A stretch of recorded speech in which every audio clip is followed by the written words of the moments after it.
Financial Argument. Follow us on YouTube. What a day to be speaking to John Rubino of DollarCollapse.com, a favorite here at Crush the Street, one of my favorites actually to interview, following the results of the referendum. The Brexit happened, and we're going to be getting John's thoughts on this. And man, John, so much to talk about. Thanks for joining me today. Oh, sure thing, Kenneth. It's, yeah, we do have a lot to talk about today, don't we? John, you know, I got to say, last night I was watching my Twitter feed with my chips and salsa. It was like the Super Bowl for a guy like me who isn't into sports. And watching gold prices, watching the futures, you know, I think I watched the Dow Jones drop like 700 points on the futures last night before I went to bed as Brexit became more of a reality. And gold was up over $100, and currency fluctuations with the pound down to 30-year lows. The yen surged as the dollar dropped, and even the 10-year bond spiked down to below 1.5%. John, let me start you off with this. Why the hell does the market care so much about this specific crisis story of the week? Well, Brexit is a big deal for 3 or 4 important reasons. And first of all, by the way, I didn't think it would happen. It seemed really unlikely that the vote would go Leave's way, especially as strongly as it did. You know, I figured that the undecideds would break towards staying, because people who are undecided right up until the day of vote usually end up being cautious. And then I figured the powers that be would just steal the election if it was close, because that's usually how it works in this world. So, you know what? Congratulations to Britain for running an apparently clean election in which the guys in charge really didn't want it to turn out this way, but they allowed the voice of the people to be heard. So that's really impressive, I got to say. And probably wouldn't go that way in the U.S. I think our guys would just steal whatever election they needed to stay in power. But yeah, just like we saw with Bernie Sanders and, you know, what's going on with the Democrat campaign at the moment. Yes, yeah. So, you know, they deserve admiration for allowing a vote to take place that you know, really caused a lot of trouble for the guys in charge. Cameron is out now. The Prime Minister just quit. And so now there's a scramble for who takes over next. But anyhow, it's important for several reasons. One is that now Britain is going to have to spend the next couple of years disentangling itself from the EU, which is going to create a drumbeat of not necessarily disturbing, but sometimes disturbing news, you know, where it's not as simple as it seems, and so it creates uncertainty. Markets hate uncertainty. But the big reason is that this is just the first domino to fall now. Lots of other countries within the European Union have political parties with Brexit-style platforms. In other words, they would like to leave the European Union or the Eurozone or otherwise change the terms of the arrangement that they have. And this gives them, this just turbocharges their campaigns, because now it's doable. You know, not only can you get something like that on the ballot, but you can win. So you've got, you know, the Northern League in Italy and the Five Star Movement. You know, they have 2 parties in Italy who are both kind of Brexit-like. You know, they would like to maybe go back to using the lira and allow themselves to devalue their currency anytime they want to, and instead of having to live under a strong currency like the euro. And a Dutch party, the Dutch Freedom Party, just announced that they were going to try to put a referendum on the ballot to pull themselves out of the EU. And then Marine Le Pen, of course, in France, is anti-EU and anti-Euro, and she's the most popular politician in France right now. So basically what Brexit did was set the stage for several years of new political chaos as all of these referendums come up, and we don't know if they're going to win or lose, and what happens if France pulls, you know, that kind of stuff. And so there's never going to be a dull moment, never a moment of rest in Europe for the next 2 or 3 years as all this stuff works itself out. And that's terrible for financial asset values, because they, you know, bonds and stocks, they want stability, and they're not going to have stability now.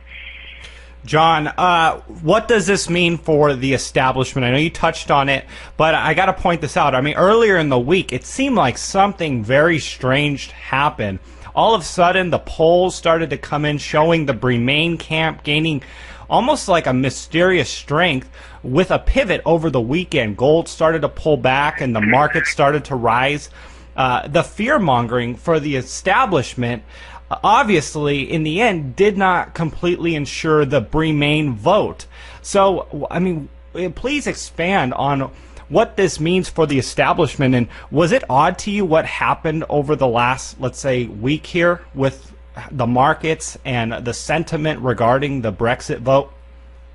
Yeah, it was odd, and it was really disturbing because the Leave side started to gain some traction, and they were up in the polls.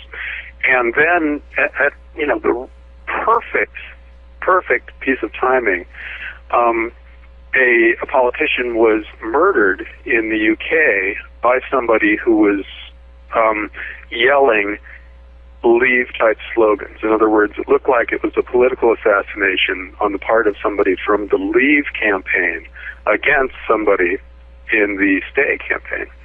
And so that shifted the momentum back towards Remain. And then, right up until the polls opened, everybody had Remain winning.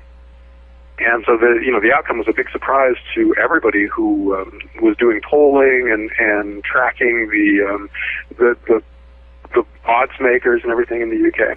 And so it was hard not to see that as kind of a false flag, that assassination as the establishment sacrificing one of its own in order to maintain power.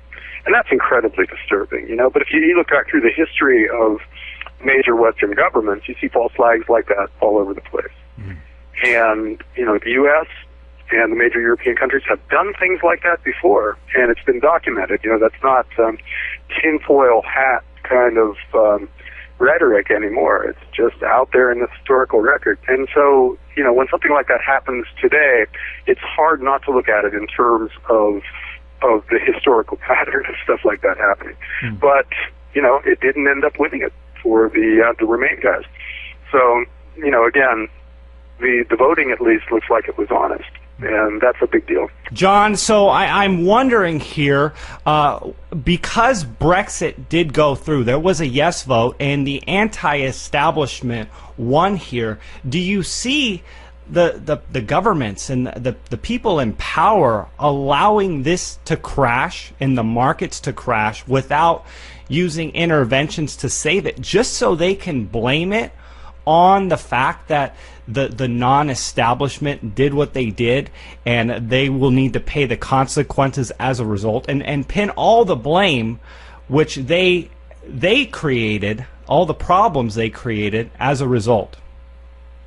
Oh, yeah. Well, that could be one of their endgame scenarios where they just throw up their hands and say, all right, let's just let it fall apart, and then we'll find some bad guys to blame it on, like speculators, for instance. Remember in China they made not only short selling illegal, but they made actual selling illegal. They told the mutual funds, you can't sell your stocks anymore during China's most recent crisis. And in the U.S., we made short selling illegal back in 2008, 2009 for a while.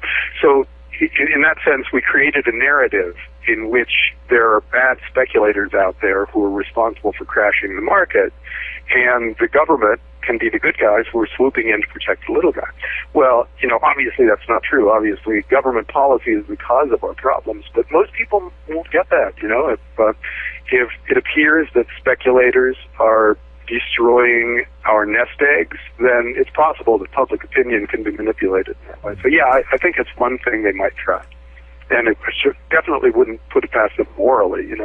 They'll do stuff like that and much, much worse if that's what it takes to stay in power.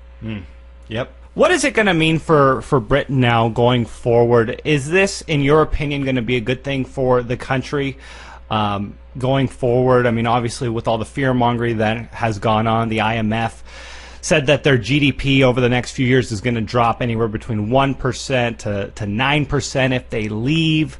And, what are your thoughts? Do you believe that there's going to be a net benefit for the yes vote that we saw? All right, two or three things about that. One is that nobody knows what any of this means. You know, the IMF and the Fed and the Congressional Budget Office and, name the major economic institution out there, has a horrible track record for predicting anything. You know, go pull up YouTube videos of Alan Greenspan and Ben Bernanke talking about the most recent credit crisis, and they were totally clueless. You know, so when any expert says, "Oh, it means this," you take it with a grain of salt. They don't know what they're talking about. They're just getting paid to have an opinion, but they don't actually know anything. All right, and also remember that this is taking place in the context of an ongoing, accelerating global credit crisis. So whether Britain stayed in the EU or pulls out of the EU, there's still a global crisis out there, and Britain is part of it. So it's going to be hard to separate out what effect is attributable to Brexit and what's attributable to the bursting of the money bubble, and the global crisis that's inevitably coming.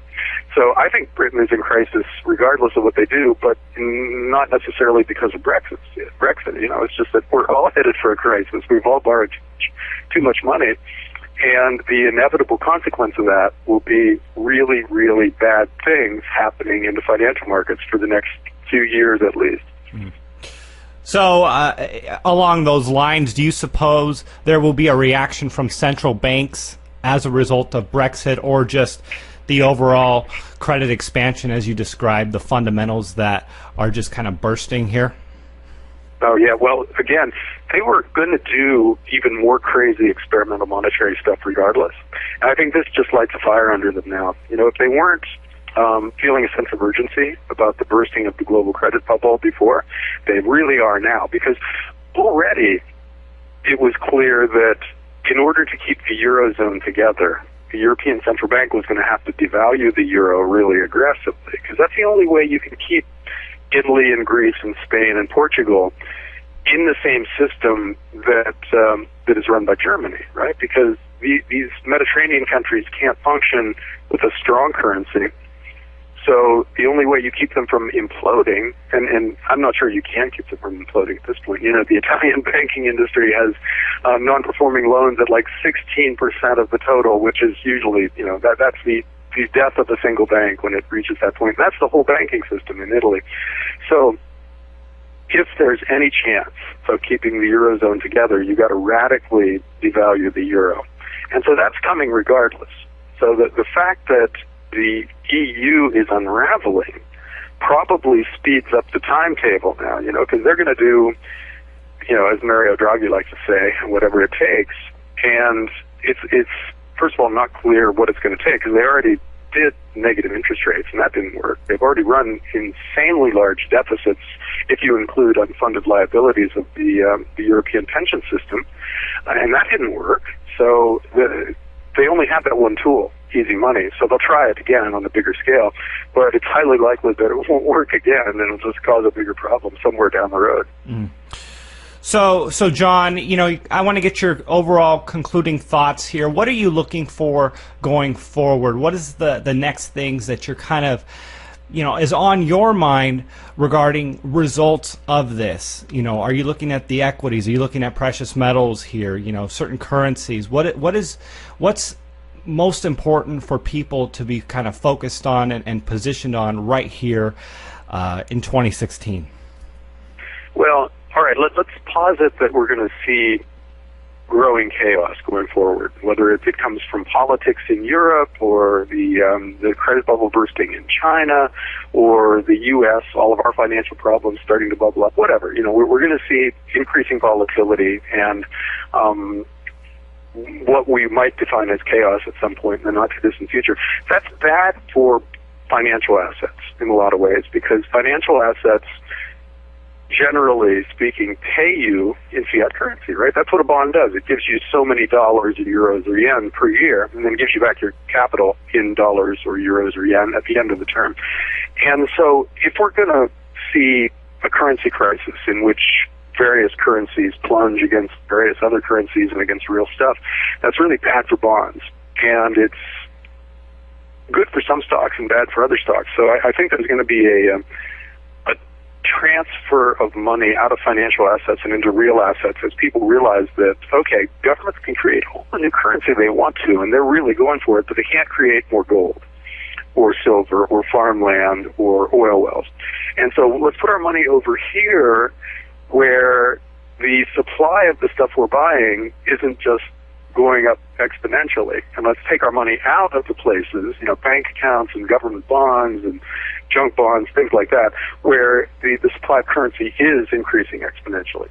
And so probably what we'll see in response to the political and financial chaos that's coming is a shift into hard assets. And that's really good for precious metals, obviously. After you and I get off, I'm going to post a couple of comparative stock tables where I list the big banks, what they're doing today, and the major gold and silver miners, what they're doing today. And so you see a big difference. The banks are tanking and the gold and silver miners are spiking. And that's what happens in this kind of an environment. So I suspect that that's a glimpse of our future right there. Well, everyone, if you want to get that research, definitely visit dollarcollapse.com. John Rubino, thank you so much for coming on the show with me today and just giving us amazing insight and your thoughts on this evolving news that we're seeing, this global crisis that's just unfolding here. So, John, thanks again for coming on the show. Thanks, Kenneth.